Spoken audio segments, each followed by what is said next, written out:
Waiter সেজে হোটেলে এসে টোটেনিকে নতুন রূপে দেখে অবাক হয়ে গেল পরশুরাম। হ্যাঁ বন্ধুরা, এমনটাই দেখা যাবে। বিস্তারিত জানতে ভিডিওটিতে লাইক দিয়ে চ্যানেলটি সাবস্ক্রাইব করে শুরু থেকে শেষ অবধি দেখতে থাকো।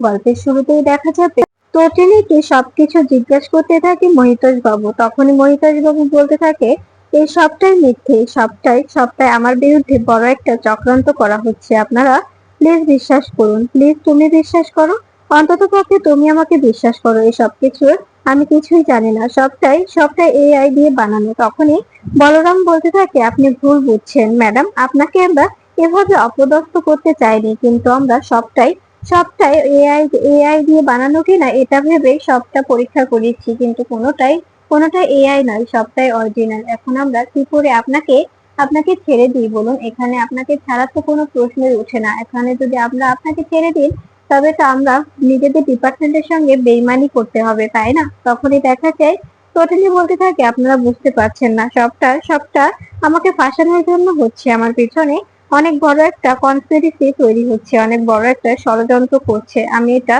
এটা কিছুতেই মেনে নেব না, আমি এখান থেকে অবশ্যই বেরিয়ে যাব। এরপরে দেখা যায় টোটেনি যখনই যাবে ঠিক তখনই সৌরভ এসে টোটেনির হাতটা ধরে ফেলে। এটা দেখে রেগে যায় টোটেনি। তখন তখন বলরাম সহ সবাই অবাক হয়ে যায়। বলরাম বলতে থাকে, এসব কি করছিস সৌরভ? তুই ভুলে যাচ্ছিস যে ও আমাদের কলিগের ওয়াইফ। ওকে ওকে এভাবে এভাবে কিছুতেই হাত ধরতে পারিস না। তখনই সৌরভ বলতে থাকে, হ্যাঁ পারি, অবশ্যই পারি। এই কেসটা আমার হাতে, এই কেসটা আমি লড়ছি, তাই আমাকে তো হাতটা ধরতেই হবে। উনি এখান থেকে না বলে না হয়ে এখান থেকে বেরিয়ে যাচ্ছে। এখান থেকে বেরিয়ে যাওয়াটা আমরা তো মেনে নিতে পারি না, তাই না? ওনাকে তো আমরা প্রশ্ন করব, তাই না?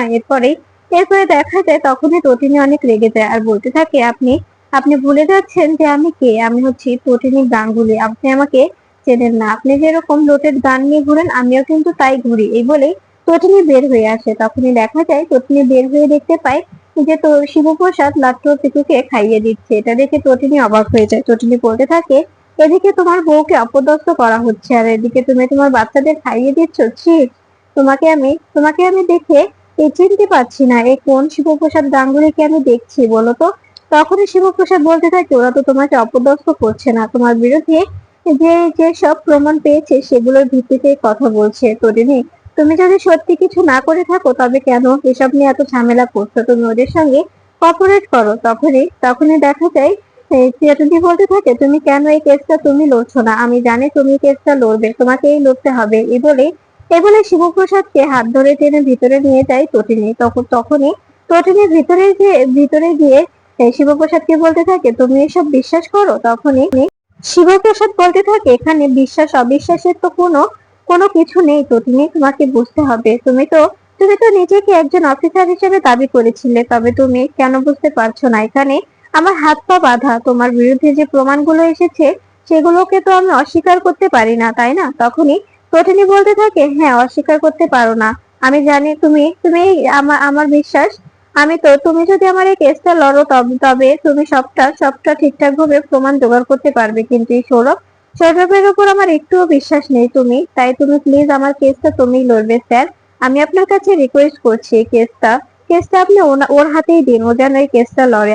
আমি প্রাণপণ ভাবে চাইবো এই কেসটা ও যেন লড়ে, কারণ আমি এই সৌরভ বলে ছেলেটিকে বিশ্বাস করি না। এরপরেই শিবপ্রসাদ বলতে থাকে, আমি পারবো না এই কেসটা লড়তে। তখনই টোটিনি শিবপ্রসাদকে থাপ্পড় মারে আর বলতে থাকে, কেন পারবে না বলো? কেন পারবে না? তোমাকে পারতেই হবে। তার মানে তুমি বিশ্বাস করছো যে তোমার ওয়াইফ এটা করতে পারে?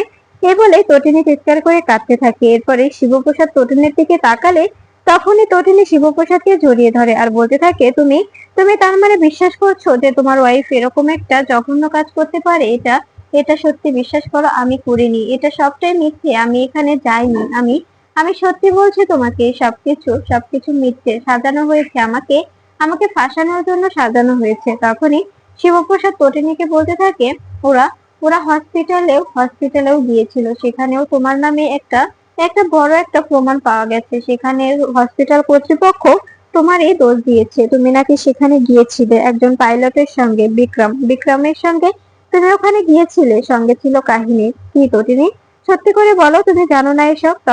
তখনই দেখা যায় টোটিনি বলতে থাকে, বিশ্বাস করো তুমি, আমি এসবের কিছুই জানি না। আমি তো তোমাকে বললাম তোমার যেভাবে খুশি তুমি সেভাবে ইনভেস্টিগেশন করো, কিন্তু আমাকে আমাকে প্লিজ তুমি কথা দাও, তুমি এই কেসটা লড়বে। তখনই পরশুরাম বলতে থাকে, স্যার প্লিজ এবার ও যেহেতু বলছে তবে কেসটা আমার হাতে দিয়ে দিলে ভালো হতো। এরপরে স্যার পরশুরামের হাতে কেসটা হ্যান্ড ওভার করলে তখনই পরশুরাম সৌরভকে বলতে থাকে, সত্যি সত্যি যদি তটিনী নির্দোষ প্রমাণ হয় তবে আমার কাছে কিন্তু লোডেড গান আছে, কথাটা মাথায় রাখিস। এরপরে স্যারকে বলে তটিনীকে নিয়ে বেরিয়ে যায় শিবপ্রসাদ।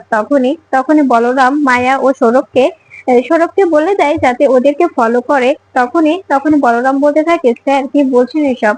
তখনই সৌরভ বলতে থাকে, ওরা না করলেও আমি করব স্যার, প্রতিনিয়ত ছায়ার মতো ওদেরকে আমি ফলো করব, একদম চিন্তা করবেন না। এরপরে দেখা যায় তখনই এদিকে লাট্টু ও পিকু দুজনে একটি ঘর কিনে এনে সেটার মধ্যে কিছু কয়েন ফেলতে থাকে। এটা দেখে খুশি হয়ে যায় পিকু। পিকু বলতে থাকে, ভাই আস্তে আস্তে আমরা কয়েন ফেলবো আর অনেক বড় হয়ে যাব, তাই না? অনেক বড় অনেকগুলো টাকা হবে, সেগুলো দিয়ে আমরা অনেক বড় বাড়ি করব, গাড়ি করব। তখনই শিবপ্রসাদ বলতে থাকে, কি ব্যাপার, তোমরা কি নিয়ে কথা বলছো? তখনই লাট্টু ও পিকু বলতে থাকে, পা দেখো না, আমরা এই লক্ষ্মীর ঘটে আমরা টাকা রেখেছি, আমরা দুটা কয়েন রেখেছি, আমরা বলেছি এটা আমরা ভর্তি করব, ভর্তি হলে অনেক টাকা হবে, সেই টাকা দিয়ে আমরা একটা অনেক বড় বাড়ি করব, তারপরে ওই যে রাক্ষস সাধুদের গাড়ি ওরকম একটা গাড়ি করব, তাই আমরা দুজনে মিলে এই লক্ষ্মীর ঘটে টাকা ফেলছি। তখন এই কথা শুনে শিবপ্রসাদ বলতে থাকে, এটা কখনো কখনো তুমি মুখেও আনবে না, তুমি তুমি কখনো টাকার পেছনে ছুটবে না, নিজেকে মানুষের মতো মানুষ করে গড়ে তুলো, দেখবে টাকা এমনিতেই তোমার কাছে এসে পড়বে। তা কখনো টাকার পেছনে ছুটতে নেই বাবা, কখনো টাকার পেছনে ছুটবে না। এরপরে দেখা যায় বাচ্চারা চলে গেলে তখনই শিবপ্রসাদ তটিনীকে বলতে থাকে, আমি তোমাকে একটা প্রশ্ন করতে চাই, তুমি কি আমাকে প্রশ্নের উত্তর দেবে? তখনই তটিনী বলতে থাকে, যদি যদি তুমি আমার স্বামী হিসাবে বলো তবে আমি একটা কেন হাজারটা প্রশ্নেরও উত্তর দিতে পারি। তখনই পরশুরাম বলতে থাকে, এটা এটা আমি তোমার স্বামী হয়ে বলছি না, আমি আমি স্পেশাল ব্রাঞ্চ অফিসার পরশুরাম হয়ে বলছি। কিছু কিছু মনে করো না, কিছু মনে করলেও আমার করার কিছু থাকবে না, প্লিজ তটিনী একটু বোঝার চেষ্টা করো। তখনই তটিনী বলতে থাকে, ঠিক আছে, তুমি তুমি বলতে পারো, কি সমস্যা তুমি বলতে পারো, আমি আমি কিচ্ছু মনে করব না। এরপরে দেখা যায় শিবপ্রসাদ তটিনীকে বলতে থাকে, আচ্ছা তটিনী, সত্যি করে বলো তো, তোমার বিরুদ্ধে যে কেসগুলো উঠেছে সেগুলো কি সত্যি? আমার আমার বিশ্বাস করো, কিছুতেই বিশ্বাস হচ্ছে না যে এগুলো সত্যি। কারণ কারণ আমি তোমাকে অনেক বিশ্বাস করি, যাকে আমি 7টাকে অগ্নি সাক্ষী করে বিয়ে করেছি, তার বিরুদ্ধে এত বড় অভিযোগ কি করে মেনে নিই বলতে পারো? এত বড় অ্যালিগেশন কি করে আমি মানি? তখনই এ কথা শুনে দেখা যায় তটিনী বলতে থাকে, যখন মানোই না তবে কেন এই কথাগুলো জিজ্ঞেস করছো? তুমি তুমি বুঝতে পারছো না তোমার তটিনীকে ফাঁসানো হচ্ছে, তারপরেও তুমি কেন বুঝতে চাইছো না বলো তো? তখনই শিবপ্রসাদ বলতে থাকে, আমি তো বুঝতে চাইছি তটিনী, তোমার কাছে আমি জানতে চাইছি এটা কতটা সত্যি। যদি যদি সত্যি হয় তবে তো আমরা করার কিছুই থাকবে না। তখনই তটিনী বলতে থাকে, পরশুরাম, তুমি তুমি এখানে এখানে যাই করো না কেন, কিন্তু একটা কথা মাথায় রাখবে, তুমি কিন্তু এ জীবনে একটা কেস হেরো না, এই কেস হারলে তোমার জীবন থেকে তোমার সবকিছু চলে যাবে, তোমার ওয়াইফ বাচ্চা কাচ্চা সবাই কিন্তু তোমার জীবন থেকে বের হয়ে যাবে, কেউ আর তোমার জীবনে থাকবে না, পুরো জীবনটা তোমার একা হয়ে যাবে। এই বলে হাত জোর করে ক্ষমা চায় তটিনী। তটিনী বলতে থাকে, আপনি যে আমাকে আপনার ইন্টারোগেট রুমে নিয়ে গিয়ে ইন্টারোগেট করেননি, তার জন্য থ্যাংক ইউ। এই বলে হাত জোর করে ধন্যবাদ জানায় তটিনী। এরপরে দেখা যায় তটিনী পরশুরামকে বলতে থাকে, আপনি আপনি সত্যি আমাকে আমাকে দেখিয়ে দিলেন যে আপনার পেশার সঙ্গে কখনো কারো আপোষ নেই। তখনই কথা শুনে দেখা যায় শিবপ্রসাদ বলতে থাকে, এটা এটা কেমন কথা তটিনী? তুমি তো জানো যে আমরা কখনো নিজেদের পেশার সঙ্গে বেইমানি করতে পারি না, এটা আমাদের শপথ, এই শপথ আমরা কখনো ভঙ্গ করতে পারি না, তারপরেও তুমি এরকম কথা কি করে বলতে পারছো? তখনই তটিনী বলতে থাকে, ঠিক আছে, আমি আমি আর বলবো না। এরপরে তটিনী চলে গেলে তখনই লাট্টু এসে বলতে থাকে, পা মাম্মি কি সব বলছিল, মাম্মি কি ইন্টারোগেট তারপরে কি কি বলছিল, এসবের মানে কি? মাম্মি কি কোনো ক্রিমিনাল অফেন্স কাজ করেছে বলো তো? তখনই শিবপ্রসাদ বলতে থাকে, লাট্টু তুমি কি আড়াল থেকে সবটা শুনছিলে? তখনই লাট্টু বলতে থাকে, হ্যাঁ পা, ভুল করে শুনে ফেলেছি, ঠিক আছে, আর শুনবো না। এরপরে দেখা যায় এরপরেই কর্ণ চ্যাটার্জি শিবপ্রসাদকে ফোন করে আর বলতে থাকে, তটিনী কিন্তু মস্ত বড় বিপদ, ওকে সাবধানে রেখো, সামলে রেখো, অনেক বড় বিপদ, কথাটা যেন মাথায় থাকে, ও যেন কালকে আজকে সন্ধ্যায় কোথাও না বেরোয়, ও যদি আজকে সন্ধ্যায় বেরোয় তবে কিন্তু অনেক বড় ক্ষতি হয়ে যাবে, ঝামেলায় পড়ে যাবে, কথাটা যেন মাথায় থাকে। এরপরে দেখা যায় তখনই শিবপ্রসাদ বলতে থাকে, আপনাকে আমাদের নিয়ে ভাবতে হবে না, আপনি আবার কবে থেকে আমাদের জন্য ভাবা শুরু করলেন সেটাই তো বুঝতে পারছি না। এরপরে এরপরে দেখা যায় তখনই তখনই কর্ণ চ্যাটার্জি বলতে থাকে, না আমি তোমাকে শুধু সাবধান করলাম, সাবধান করাটা তো অন্যায় নয় তাই না, সাবধানটা করে দিলাম, এবার এবার তোমার যা ভালো হয় তুমি করতে পারো, তাই বলছিলাম তটিনীকে একটু সাবধানে রাখার চেষ্টা করো, তটিনীকে কখনো কখনো অসাবধানতায় রেখো না। এরপরে দেখা যায় আরাধ্যা কর্ণ চ্যাটার্জিকে বলতে থাকে, বাবা এসব কি হচ্ছে, আমার মোটেও ভালো লাগছে না, বারবার বারবার এরকম করে চলতে গেলে কি করে হবে বলুন তো। তখন আরাধ্যার কথা শুনে কর্ণ চ্যাটার্জি বলতে থাকে, তোমার বাড়ির জন্যই আমার আজকে এই অবস্থা। এরপরে দেখা যায় কর্ণ চ্যাটার্জির ফোনে একটি ফোন আসে, তখন ওপাশ থেকে কাহিনী বলতে থাকে, কি ব্যাপার মিস্টার কর্ণ চ্যাটার্জি, কেমন আছেন? তখনই কর্ণ চ্যাটার্জি বলতে থাকে, হ্যাঁ ভালো।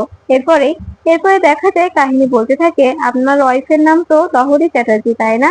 এই তারপরে তারপরে কাবির চ্যাটার্জি, আরাধ্যা চ্যাটার্জি সবার নাম বললে অবাক হয়ে যায় কর্ণ চ্যাটার্জি বলতে থাকে, আমি তো আপনার কিছু চিনি না, আপনার কোনো খোঁজ নেই না, তবে তবে আপনি কেন আমার পুরো বাড়ির খোঁজ নিয়েছেন বলুন তো। তখন এই কথা শুনে দেখা যায় কাহিনী বলতে থাকে, খোঁজ না নিলে কি করে হয়, যার জন্য কাজ করছি তার ব্যাপারে খোঁজ নেবো না, এই বলেই ফোনটা কেটে দেয় কাহিনী। এরপরে দেখা যায় তখনই বলরাম পরশুরামকে ফোন করে, পরশুরাম ছাদে যাচ্ছে কাপড় লাতে। তখনই পরশুরাম ফোন রিসিভ করে বলরামকে বলতে থাকে, হ্যাঁ বল কি বলবি। তখনই বলরাম বলতে থাকে, আজকে সন্ধ্যায় বড় একটা পার্টির অ্যারেঞ্জ করা হয়েছে শহরের নামকরা একটা রেস্টুরেন্টে, ওখানে আমাদের যেতে হবে, তা না হলে কোনোভাবে এই সব কিছু ধরতে পারবো না তাই না। তখনই দেখা যায় শিবপ্রসাদ বলতে থাকে, ঠিক আছে তুই একদম একদম চিন্তা করিস না।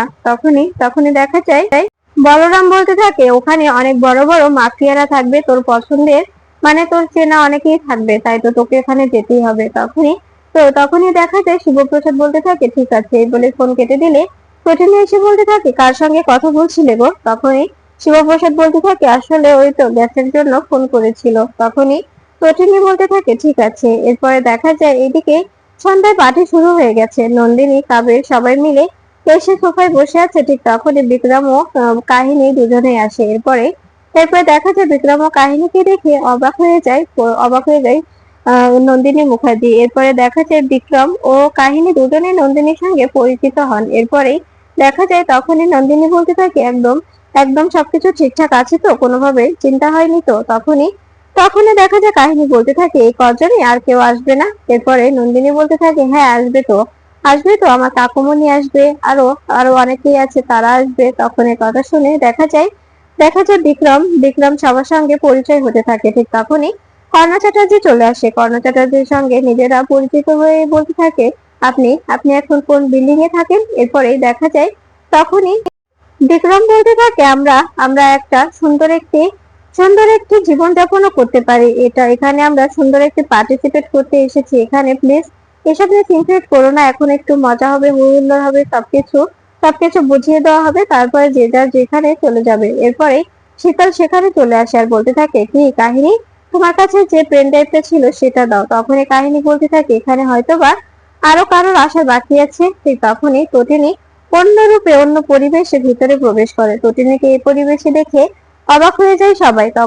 তখনই দেখা যায় তটিনীকে এমন দেখে কর্ণ চ্যাটার্জি বলতে থাকে, এটা কি করে সম্ভব, ও তো তটিনী। তখনই নন্দিনী বলতে থাকে, চিন্তা করবেন না, ও আমাদের সঙ্গে আছে, আমাদের সঙ্গে থেকেই সবটা বোঝার চেষ্টা করছে, একদম ভাববেন না, ও যদি পরশুরামের মনে ঢুকতে না পারে তবে কেউ পারবে না। এরপরে দেখা যায় কাহিনী তটিনীর হাতে পেন ড্রাইভ তুলে দেয়, তখনই তটিনী পেন ড্রাইভটা হাতে তুলে নেয়। এদিকে আড়াল থেকে ওয়েটার সেজে সবকিছু দেখছে পরশুরাম, সবকিছু দেখে অবাক হয়ে যায় আর বলতে থাকে, আমি যার জন্য এতটা কষ্ট করছি আজ সে কি করছে। এরপরে দেখা যায় পরশুরামকে সবাই চিনে ফেলে,